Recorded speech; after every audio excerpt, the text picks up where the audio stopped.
Hi, எல்லோருக்கும் வணக்கங்க. அதாவது இதில் வந்து இப்போ குழந்தைகளுக்கு சில நம்ம செய்ய வேண்டிய இது பொறுப்புகள் இருக்குது சொல்லிடுறேன். என்னென்னு கேட்டிங்கன்னா, நம்ம எவ்ரி சண்டே நம்ம வேலைக்கு போகிறவங்களும் சரி, வீட்டில் இருக்கவங்களும் சரி, ரொம்ப குழந்தைகள்கிட்ட மிஸ் பண்ணிகிட்டு இருக்கோம். அது என்னென்னு கேட்டிங்கன்னா, அவங்களுடைய ஸ்கூலுக்கு போனால் அவங்களுடைய படிப்பு பற்றி சில விஷயங்கள் கேட்கணும்.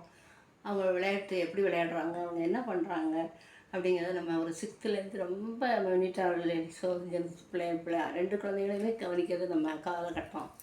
இப்போ உள்ள காலத்துலலாம் நம்ம கவனிக்காமல் பேரண்ட்ஸ் இருந்துட்டோன்னு வைங்க, அந்த வழியே தனி வழி.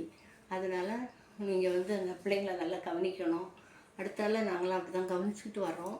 அப்படியுமே ஒரு சில இடத்துல மாற்றங்கள் ஏற்படுகிறது. அதனால் நல்லா கவனிச்சுக்கோங்க குழந்தைகள. வேலையும் பாருங்கள், குழந்தைகளை கவனிக்கணும். அவங்களுக்கு சாப்பாடோ துணிமணிகளோ எல்லாமே கற்றுக் கொடுங்கங்க. அவங்க என்னென்ன பண்ணணும் அப்படிங்கிறது சின்ன வயசுலேயே பார்த்துட்டா நாளைக்கு பெரிய காலேஜோ ஹாஸ்டல் தனியாக இருக்கிற இடத்துல அவங்களே சமையல் செஞ்சு சாப்பிட்றதுக்கு எல்லாமே வசதியாக இருக்கிற மாதிரி நம்ம பிள்ளைகளை அப்படி ஸ்டெப் ஸ்டெப்பாக கொண்டு வரணும். கண்டிஷன் போட்டு வளர்க்க வேண்டாம். ஸ்டெப் ஸ்டெப்பானா அது என்ன சொல்வீங்க, நல்ல ஒரு அருமையாக அதில் வந்து நல்லாவே வருவாங்கங்க. All the best. பாய்.